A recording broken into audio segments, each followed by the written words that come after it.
Dagbjört Andrésdóttir, velkomin í þetta spjall. Takk fyrir. Tilefni Jafnréttisdaga 2026. Við ætlum hérna í dag aðeins að fara yfir þína sögu sem er stórmerkileg. Nýverið varstu greind með heilatengda sjónskerðingu. Já. Og það er líka ekki langt síðan að það var frumsýnt mynd þig sem að fjallar svolítið þína sögu og baráttu og þessi mynd heitir Fyrir allra augum. Það er búið að sýna hana á RÚV, hún er í leikstjórn Bjarneyjar Lúðvíksdóttur og hefur líka verið sýnd eitthvað erlendis og óhætt að segja, myndin hefur svona vakið athygli. Já. Ég er búin að sjá hana, minnst okkur tvisvar, ef ekki oftar og bara get tekið undir það, hún er ákaflega áhrifamikil og það sem er svo fallegt við þessa mynd, hún dregur upp svona persónulega og líka svona kerfislega mynd af því hvernig nemandi með fötlun þarf að berjast fyrir rétti sínum innan menntakerfisins. Já. Og hún varpar líka ljósið á það hvernig að fötlun sem ekki er kannski ekki sérst eða er ekki auðskiljanleg eða sýnileg hvernig hún getur skapað svona ósanngjarnt og flókið viðmót. Þetta er fyrsta heimildamyndin í fullri lengd heilatengda sjónskerðingu eða CVI eins og það er nefnt upp á ensku. Getur þú kannski útskýrt aðeins fyrir okkur hvað er CVI? Sko, CVI er náttúrulega bara, þú veist, það þyrfti marga daga, margar vikur til að útskýra það til fullnustu. En í mjög stuttu máli, þá er þetta sem sagt róf, sjónskerðingar eða blindu sem að kemur til sem sagt ekki vegna augnskaða, heldur skaða á sjónúrvinnslustöðvum í heila. Og þar sem að það bil 40–60% af heilanum er einungis að vinna með sjón, að það þarf ekkert rosalega mikið til þess að það komi fram. Já, þetta, eins og þú segir í myndinni þá er þetta einhvers konar svona úrvinnslu atriði. Já, í rauninni. Þú talar stundum um það, úrvinnslu. Þetta er, þetta er svo að, ég held að myndi bara segja sko, þetta er eins og ég segi, róf af tegundum af einhvers konar sjónskerðingum sem eru í grunninn einhvers konar úrvinnsluvandi. En tegundirnar sko, þar eru mörg hundruð. Já. Og og flestir sem eru með CVI, þeir eru með að minnsta kosti 2-3 einkenni tegundir. Þannig að þetta er mjög yfirgripsmikið og marglaga efni. Já, eins og kemur fram í myndinni að þá ert þú búin að vera í umtalsverði baráttu í gegnum þína skólagöngu við menntakerfið og eins og við sögðum áðan að þá er þetta bara frekar nýlega sem að þú færð þessa greiningu. En hvað varð til þess að þú vildir segja þína sögu og opnaði svona fyrir opna lífið fyrir myndavélinni? Sko, ég fæ fyrir hreina tilviljun, þá fæ ég þessa greiningu 2018, sem er ekkert rosalega mörg ár síðan. Þó ég hefði verið með þessa greiningu alveg frá fæðingu. Nú, sko, forsagan að þessu er eiginlega pínu fyndin af því að sko, í fyrsta lagi þá er mikilvægt að vita að CVI er mjög mikið tabú í samfélaginu og það eru mjög miklir fordómar og bara vanþekking á heimsvísu, ekki bara á Íslandi, þetta er alls staðar. Og sko, þegar ég greinist, þá er ekki einu svona hægt að googla þetta, sko. Og ég hugsa, sko, ég er náttúrulega búin að vera með þessa greiningu í einhvern tíma, ég var búin að reyna að finna alls konar út úr, þú veist, alls konar upplýsingar. Nema svo, árið 2000 og já, held að veri bara seint árið 2018 eða byrjun 2019 þar sem að ég hitti vinkonu mína sem að greind einhverf og það getur verið mjög margt sem líkt með CVI og einhverfu. Hún sem sagt, þessi vinkona mín, hún var partur af heimildamynd sem að var einhverfar konur og sem sagt í leikstjórn Bjarni mitt líka. Og hún sem sagt hringdi í mig einn daginn og sagði við mig að hún væri búin að spjalla við Bjarni og ég alveg ókei og hún sagði svo við þurfum að gera heimildamynd þína sögu. Og ég sko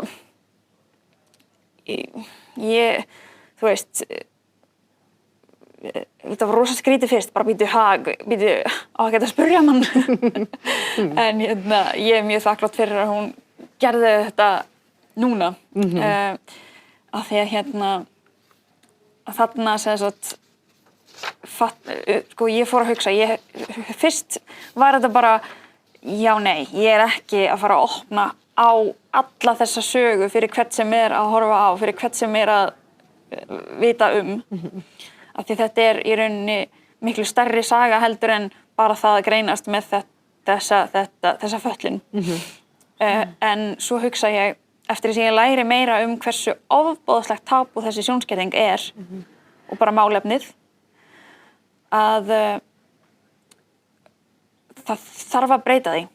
Af því þetta svo ofboðslega algengt, sem eitthvað sem fólki finnst mjög undarlegt, af því að þetta svo lítið talað þetta. Þannig að ég hugsaði, já, heyrðu, þú veist, jú, þetta verður ótrúlega erfitt, en ef ég stíg ekki fram, hver á þá að gera það?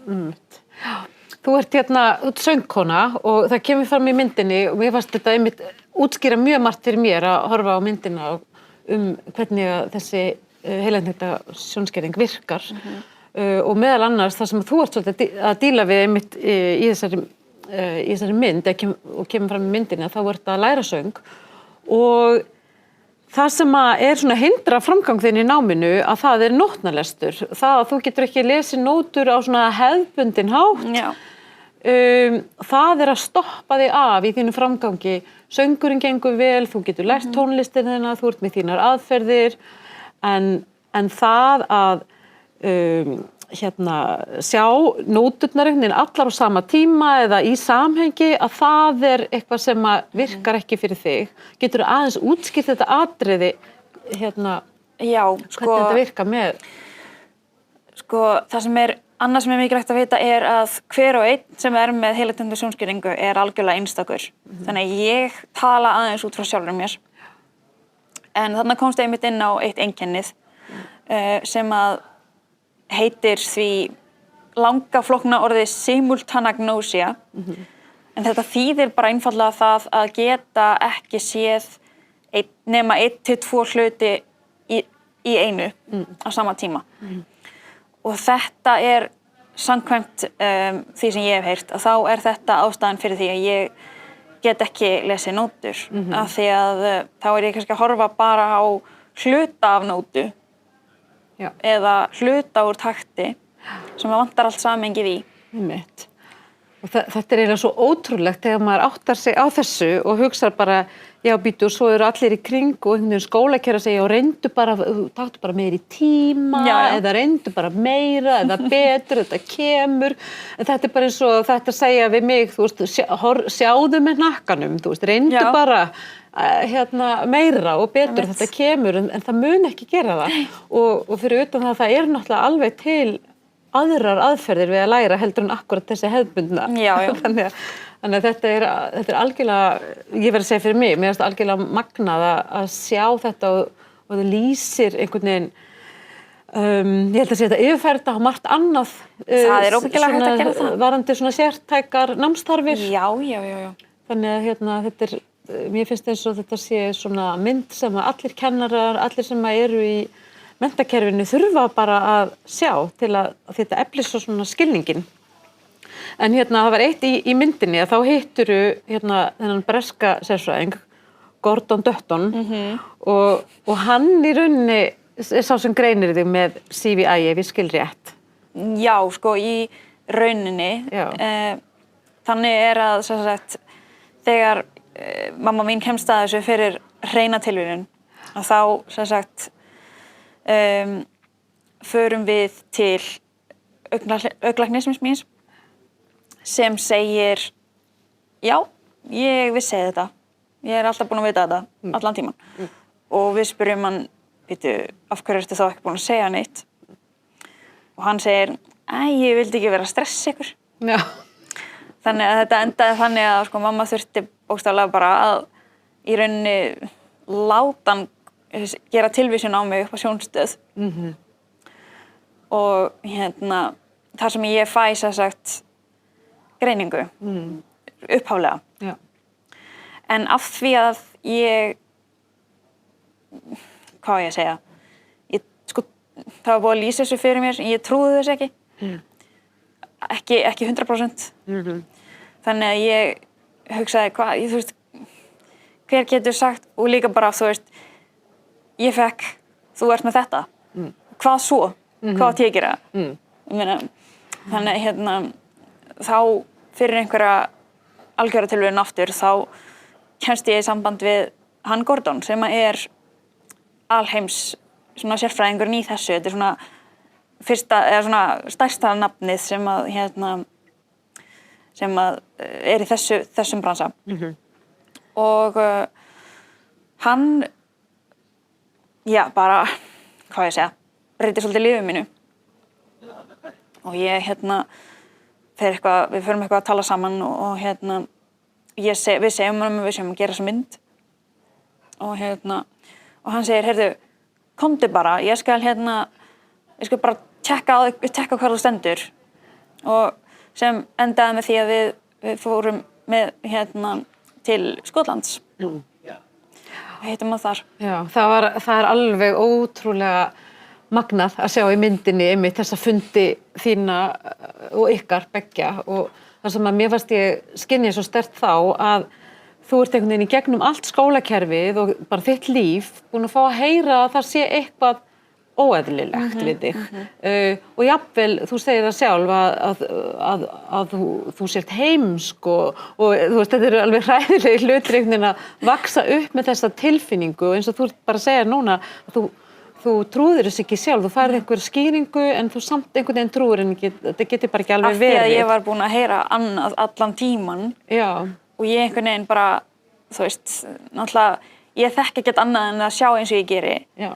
Og þá hugsa ég, já, það hljóta allir að sjá eins, en það er svo langt frá því. Já, og þú einhvern tímann í myndinu þá segir upp og svona, já, ég er bara eitthvað óeðlileg með þetta, og hann segir, nei, þú ert eðlileg, en þú ert ekki dæmigerð. Og svo sagði hann líka eitt sem að mér fannst mjög áhrifamikið, að það ert ekki þú sem ert áskorunin, heldur eru það kennsluaðferðirnar. Já. Og hvernig var að heyra þetta? Sko, þetta var í rauninni rosalega, hvað ég að segja, surrealist, af því að þetta var í rauninni í fyrsta skipti sem einhver hafði sagt þetta, eða kannski orðað það svona við mig. Þannig að þetta væri bara svona svart á hvítu. Þú veist, ég vissi náttúrulega, þú veist, mamma og pabbi náttúrulega hvöttu mig alltaf áfram. Og ég vissi þetta að, þú veist, ég var ekki, skilurðu, en að sjá þetta bara svona í kerfislega, þá, þú veist, er þetta bara í rauninni þeirra vandamál, skilurðu. Einmitt. Að þá, já, þetta, ég fór svolítið að hugsa öðruvísi eftir að hann segir þetta, sko. Já, einmitt. Það var líka annað svona sem að mér var svolítið magnað að sjá í þessari mynd, sko, það er svolítið verið að fjalla söngprófin og þetta próf í nótnalestri er einhvern veginn búið að tefja þig sko mörg ár í náminu. Og það er ekki kennararnir heldur utanaðkomandi prófanefnd sem kemur inn og það eitthvað svona kerfi sem þannig í tónlistarskólanum, það prófanefnd sem er utanaðkomandi og þekkir ekki nemendur, þekkir ekki sögu þeirra og á síðan að dæma eftir mjög stöðluðum aðferðum og stöðluðum prófum. Og síðan kemur nú í ljós svona smám saman í myndinni að í rauninni sko hafði skólinn meiri heimildir til þess að mæta þínum þörfum en þau töldu sig ekki hafa það og þetta eru svona einhvern veginn tvö kerfi sem ekki alveg að tala saman og þú þarft að líða fyrir það og maður veit að það eru auðvitað ekki bara ég, mjög margir aðrir. Akkurat og það þetta sko en af hverju heldur þetta sé maður horfir á þetta og hugsa býtu af hverju þetta svona ósveigjanlegt, hversna heldur þú að þetta sé svona? Ég hugsa þetta sé bara það, hvað á ég að segja skortur á fræðslu, skortur á upplýsingum. Þau eru í rauninni ekki búin að læra að hugsa út fyrir kassan.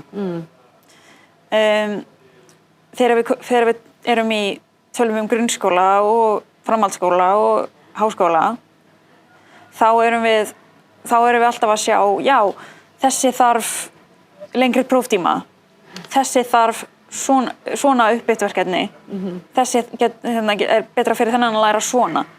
Þegar kemur að tónlistarskólum þá þetta algjörlega út myndinni sem eitthvað sem þarf að breyta. Já, þetta þarf að taka til skoðunar alveg. Í myndinni þá sést líka vel hvað þessi reynsla hafði svona djúp áhrif á sjálfsmyndina og bara andlega líðan og við höfum oft heyrt talað og það hefur verið skrifað fötlunarstrit sem er einhvern veginn álagið sem fylgir því að vera með einhvers konar fötlun eða vera ekki dæmigerður ef við notum það orðalag sem finnst líka bara yndislegt og vera alltaf að útskýra sig og alltaf að berjast, alltaf að ryðja brautina og þetta auðvitað bara tekur á og það sést mjög vel en það sést líka hvað söngurinn, hvað hann var mikill svona bjargvættur og haldreipi í lífinu og mér langaði bara svona að spyrja því að við erum nú kollegar, við erum báðar söngkonur og ég náttúrulega, það þarf ekki að samfæra mig áhrifamátt söngsins en svona til að segja öðrum frá, hvað það við sönginn sem að er svona magnað og sem heldur þér gangandi? Ég útskýri þetta stundum sem þannig að söngurinn fyrir mér er bara eins og súrefni. Þú getur ekki haldið þér uppi án súrefnis. Þú getur ekki gert neitt án súrefnis. Sama með mig og söng, tónlist, bara svona. En af hverju hann er eins og súrefni fyrir mér, það á ég eftir að komast að, sko. Það sé eitthvað taugafræðileg ástæða fyrir því, ég veit ekki. Já, þú talaðir einhvern tímann vorum að spjalla og þú talaðir að í söngnum að þá værið þið jafningjar, þú og hópurinn allur, það væri eitthvað... Já, þetta mér finnst bara einhvern veginn eins og ég ná að tjá mig betur gegnum tónlist heldur en að tala. Já. Og líka að því að ég veit alveg, ég hef verið að syngja mikið og ég veit alveg að ég get sungið. En þetta er svona í eina skiptið sem mér finnst fólk taka mark á mér, hlusta á mig. Það við erum að syngja. En sem hljómar svolítið skringilega, en hafandi heyrt það að maður sé latur gegnum alla skólagönguna, þá kannski segir það eitthvað. Ef þú mætti nú tala bara beint við menntaryfirvöld, hvað myndirðu vilja segja þeim? Hvaða lærdóm vilt þú að við drögum af þinni reynslu? Þetta er í rauninni, ég held að þetta sé bara spurning opnari hugafar, hugsa betur út fyrir kassan. Hvað er það sem áskoranir, skilurðu? Þú veist, hver er að búa til vandamálið? Eru það við, nemarnir, eða eru það ríkið eða kennararnir eða sem sagt í þessu tilviki prófanefnd eða þeir sem eru yfir þeim, þú veist, eru þetta yfirvöld eða eru þetta við? Það er líka, við vitum að það er mjög krefjandi að vera kennari í dag. Já, algjörlega, ég er ekki að segja það, sko. Og já, það þarf að mæta ýmsum fjölbreyttum námsstörfum. En til þess að kennararnir geti gert það, þá þurfa þeir sem eru yfir þeim að vita af aðferðunum, svo að þeir geti lært þau. Því það er ekkert sjálfgefið að vera kennari í dag, eins og þú segir, sko. Akkúrat. Við vorum einhvern tímann líka búin að ræða svolítið sko, hjálpatæki. Hvenær eru hjálpatæki eða eru þau hluti af bara manneskjunni? Já. Þú veist, ég veit ekki, myndirðu kalla gleraugu hjálpatæki? Ætti þá hjólastóll eitthvað að vera frekara hjálpatæki heldur en gleraugu? Skilurðu? Hvað sérðu marga með gleraugu dagstæðlega?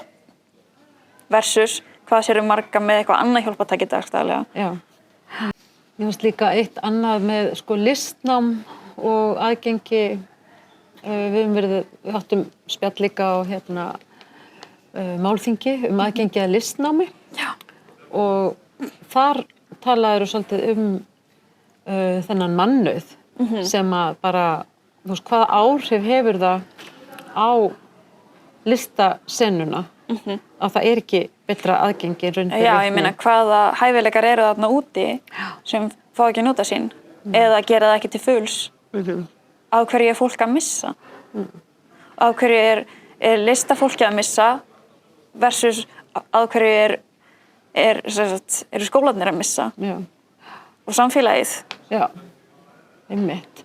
Skólarnir eru að endurspegla samfélagið og það er líka bara ákveðin mannréttindi að fá að njóta hæfileika sinna og rækta þá. Já. Ekki satt. Nú ert búið að sýna þessa mynd, hún hefur vakið mikla athygli, hún hefur verið sýnd á einhverjum ráðstefnum erlendis og hefur þú verið að fylgja, hver er staðan hjá núna? Hefur þú verið að fylgja henni eitthvað eftir? Eða? Já, sko, núna nýjasta dæmið er sem sagt, við fórum í október síðastliðnum til Bretlands og við sýndum myndina á ráðstefnu bresku CVI samtakana. Viðbrögðin hafa bara verið mun framar öllum vonum í rauninni. Það er að segja þegar kemur að erlendri grundu. Við erum ekki búin að fara á marga staði en þar sem myndin hefur komið þar eru viðbrögðin vægast sagt ólýsanleg, sko. Þannig og við stefnum bara á því að halda því áfram. Já, og hvað svona sérðu þið í framtíðin? Nú ert þú söngkona, ert á kafi í tónlistinni og síðan ertu eiginlega orðið svona aktivisti og þú ert komin involverið í rannsóknir á þessu sviði. Viltu segja okkur eitthvað svona frá því hvað þú sérðu svona í nánustu framtíð? Sko, ég hugsa að það sé bara að kafa betur í það sem ég er nú þegar að gera, sko. Við erum að fara, stefnum á rannsóknir í, sem sagt, tónlist og, sem sagt, CVI. Já. Það eru ákveðin spurningar þar sem væri hægt að svara í alls konar rannsóknum sem við erum að fara af stað með. Og svo er það bara að koma myndinni sem allra víðast og ef það er eitthvað sem langar að sjá myndina þá endilega má alltaf senda okkur línu. Já, þetta er alveg virkilega spennandi og bara já, þakka þér kærlega fyrir að koma í þetta spjall og mjög upplýsandi og áhugavert og bara ótrúleg barátta sem að þú ert búin að vera að standa í og bara hafði mikla þakki fyrir það. Er eitthvað svona sem þú vilt segja að lokum í tilefni jafnréttisdaga? Tja, ég myndi bara segja óháð áskorunum, óháð aðstæðum, þá eigum við öll rétt á að rækta okkar hæfileika og sama með eins og heilatengdu sjónskerðinguna, CVI. Þú veist, þetta er, núna er þetta svo mikið tabú og það þarf náttúrulega að breyta því. Þetta er svona eins og við erum alveg jafn mikið sjónskert / blind eins og aðrir. Við þurfum svolítið að samfara heiminum það. Við eigum alveg heima inn í þessum heimi sjónskertra alveg jafn mikið eins og fólk með blindu vegna augnskaða. Einmitt. En þetta er eitthvað sem við erum dagsdaglega að reyna að berjast fyrir að við eigum heima þarna. Já, þannig að þitt líf hefði kannski, eða skólaganga má segja, hefði verið öðruvísi ef það hefði verið meiri skilningur á þessu. Já. Það er alveg. En við erum samt ekki að tala um eitthvað skilningsleysi bara hér, við erum að tala um bara heimsvísu, sko. Já. Þannig að það þarf að fara með boðskapinn allan heim. Það er það sem ég er að segja. Já. Mikið verk fyrir höndum. Já, við erum komin langt en við eigum ennþá lengra í land. Já. Hafðu innilega þakkir og gangið sem allra best. Takk sem við leiðis. Takk.